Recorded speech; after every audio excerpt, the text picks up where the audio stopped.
This is our first episode of a new podcast that we are producing, and I'm very excited to join by Julia from Freedom Collaborative today.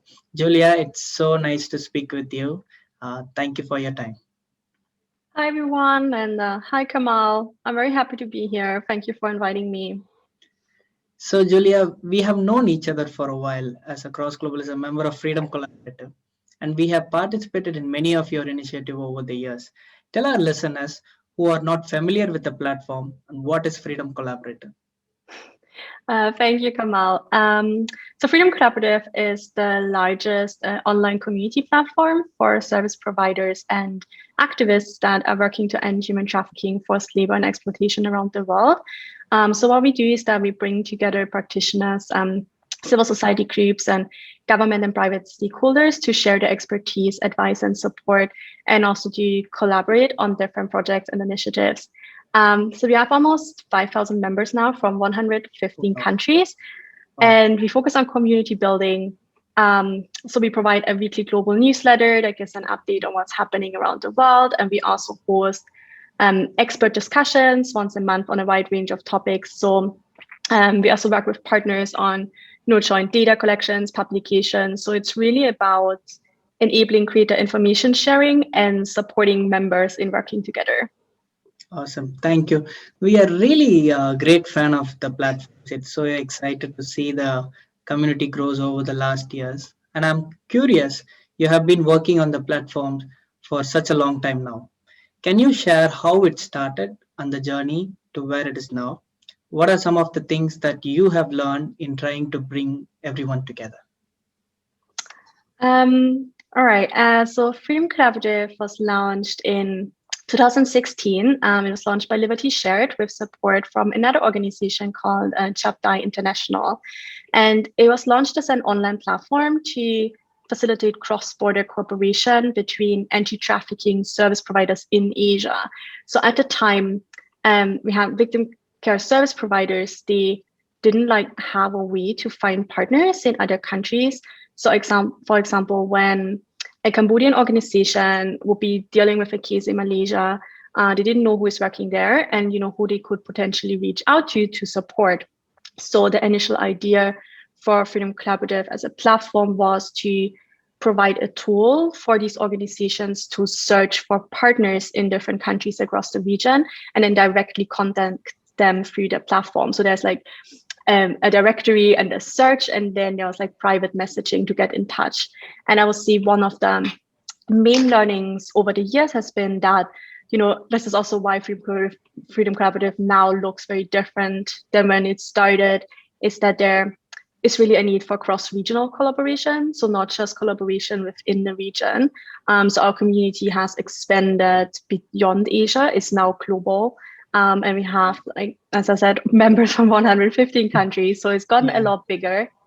And then I'll say the second learning is that the members are very keen to partner with other organizations, but they're very keen on, partnering on a whole range of initiatives. So while we initially thought they would mainly be looking for referral partners for cases, what we found is that they actually have a lot of what they need is a lot of programmatic advice. So these would be things like, how do I set up an effective prevention programs and what policies do I need in place in my organization? So there's a lot of discussion and really sharing of best practices among the organizations through the platform. In particular, in the last year, I'll say at the beginning of the pandemic, this is really where we've seen a lot of exchange. We started this Facebook group. I think you remember. Where our members could share, updates and ask questions. And what we've got from feedback that this was really helpful for people, especially when the pandemic started. I think everybody was kind of unsure how to deal with the new situation and was really struggling to adapt their programs. Suddenly you can't go out anymore and meet your beneficiaries in person. So what our members said is that it was really helpful for them, just to hear how others are doing and how they're progressing with how do you move your outreach program and all your counseling online. And so this is really what we've seen. Again, there's a need for partners for referring cases, but also just to share very practical information. It's about helping each other to help those who need our support. Wow. For us, it is really great to connect with others who are doing similar work. And I was inspired by a TED talk by Gary Hogan, founder of IJM. He spoke about the hidden reasons of poverty. His talk really made me to think that slavery still exists and violence plays major role in it. And I started to research more about it, and I went to Thailand to study on sex trafficking. It is affecting the Southeast Asian countries. When I saw the real need in the world, I decided to do my part to fight against human trafficking. So I spoke to some of my friends and shared the vision of starting a nonprofit to fight against human trafficking and slavery. And we partner with civil societies who are already on ground addressing the issue.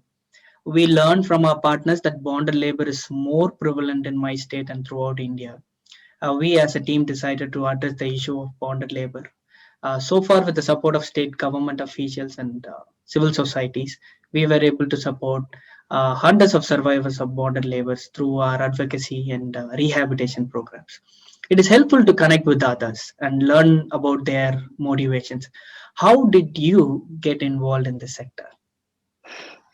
Um, well, I think this is really when I moved to Bangkok in 2013 uh, for my master's, and I was studying in a small program at Chulalongkorn University, and the program was focused on studying migration and displacement in the region. And so this is really when I've learned for the first time really about human trafficking and just the many exploitation risk for migrants. So obviously, Bangkok is a hub for labor migration in the region, Yeah. but we also talked about, and we visited other countries, like we went to Myanmar and Vietnam, and just being there and like, yeah, having this perspective, it really became obvious to me that there are, just a lot of communities at risk and that they really have very little protection. And so when I graduated, I wanted to continue working in the region. And so I joined this, at that time, a newcomer NGO Mm, called Liberty Asia. It is now called Liberty Shared. mm, And Liberty Shared's mission is to support NGOs working on the front line mm, of the anti-modern slavery community. And this was very appealing to me because I'm not a local, I'm not an expert, but I could support those who are already doing this work and who are mm, really the experts in the field. mm, And so how Liberty Shared supports them is through primarily two technology programs. mm, They are both focused on just helping organizations to work more effectively. So one of the programs would be Freedom Collaborative, and then the other one is our victim case management system. mm, So the VCMS is a Salesforce-based system, mm, and we provide it to frontline organizations so they can store, share, and analyze their client data. So these will be data points like, the names and agents of victims they're caring for. And they also, through the VCMS, collect data about where and when clients were exploited and the movement of victims across borders. I'll say before, many NGOs, they have very poor record keeping and data management practices. mm, Is often all the data is often recorded in Excel spreadsheets or like on hard copies, so on paper. And this makes the reporting like for grants and to the government very time consuming. And also it doesn't have any, they don't have any analytic functionality. So we are supporting them by offering the VCMS to have these functionalities. And we also train all their team mm. on how to use the database and how to generate reports. Wow. And we offer the VCMS for a very small fee for licenses. So Mm, that is really affordable and also sustainable for the organizations to keep using the system. mm. That's very cool. I think this is really important work as there are so many needs that the organizations have, and that we are as cross global also have. So it's great that you are producing these services. I wanted to talk to you with about partnerships and your Mhm. views on why they are so important. All right. Partnerships are very important. And I think what's always mentioned as a challenge within this field is that there is simply, there are a lot of organizations involved and there are a lot of activities.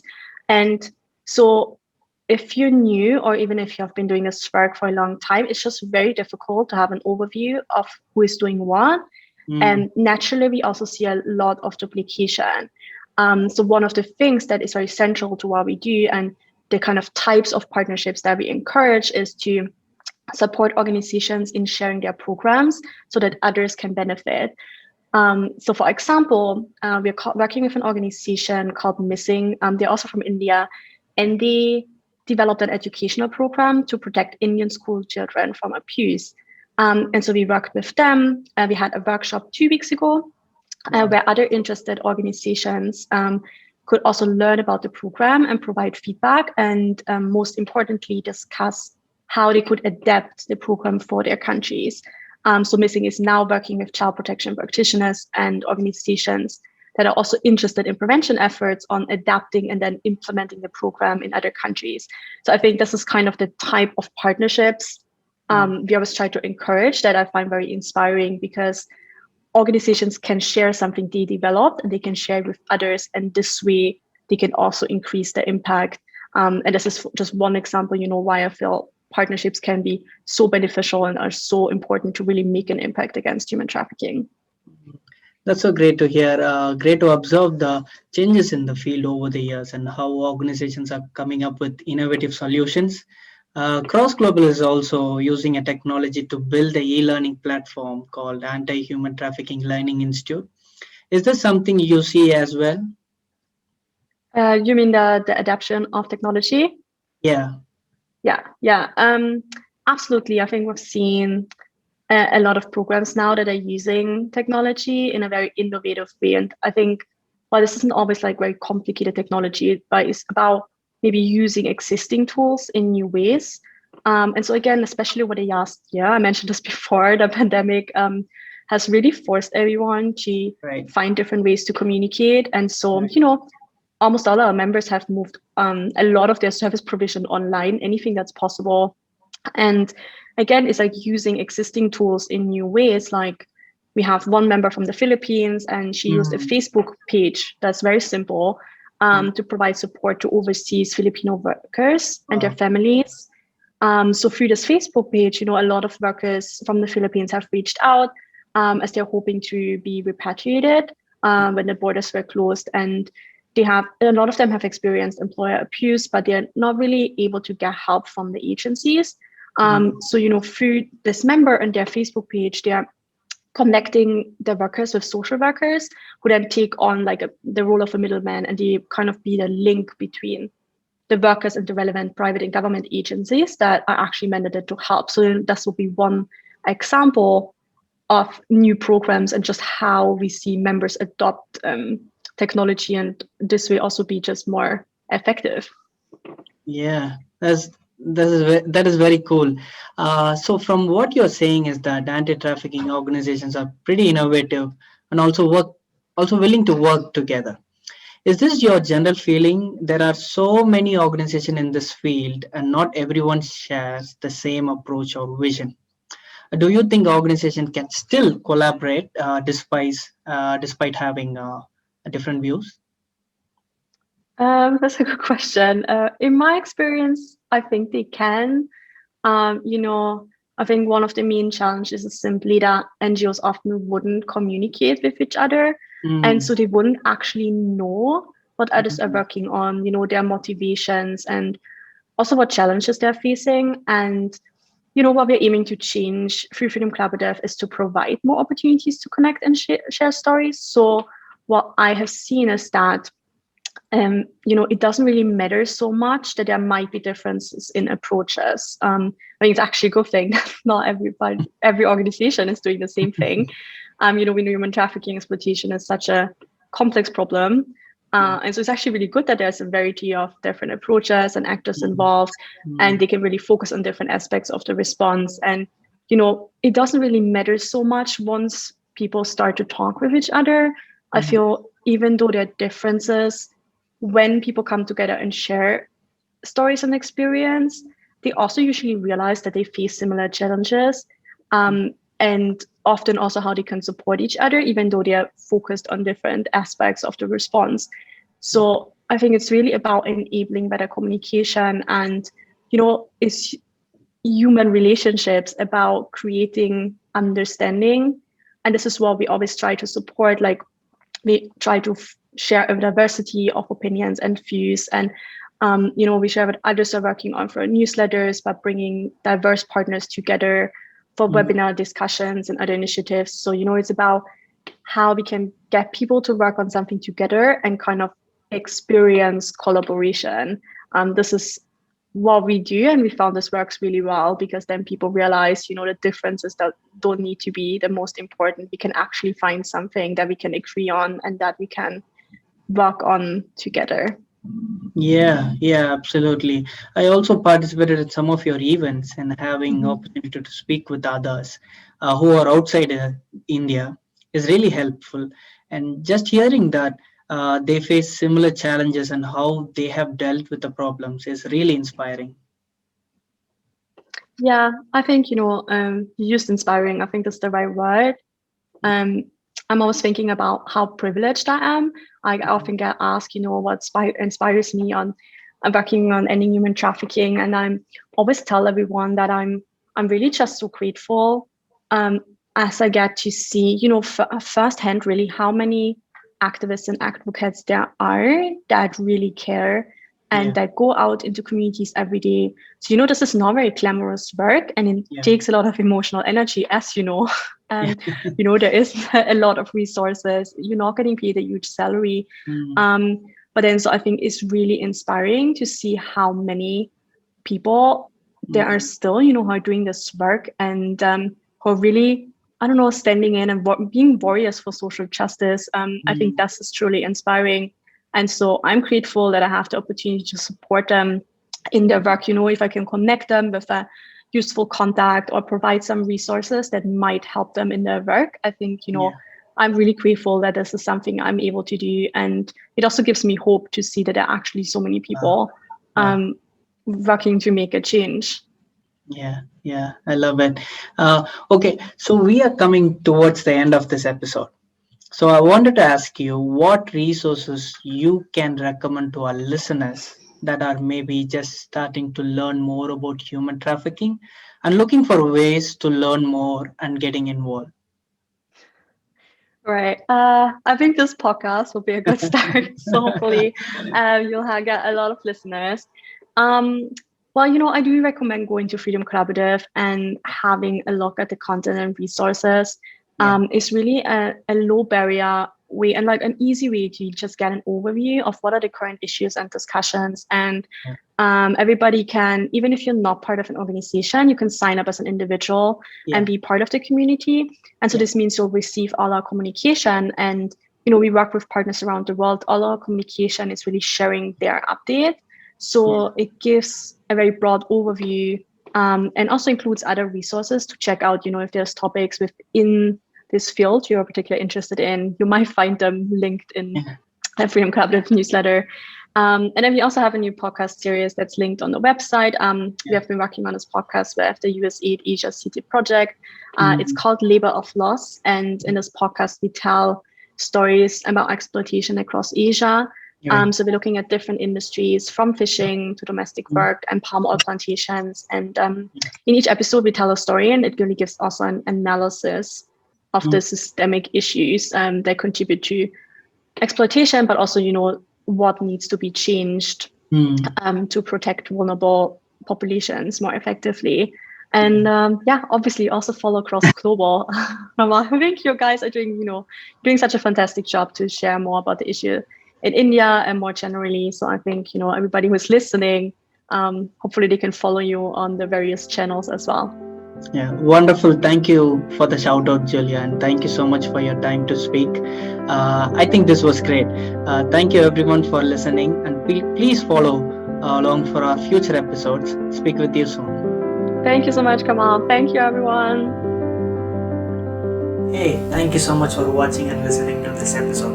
Please follow us for more content related to human trafficking, and please do share this with your friends. This means a world to us. இது நம்மளுடைய குரல் மக்களுக்காக.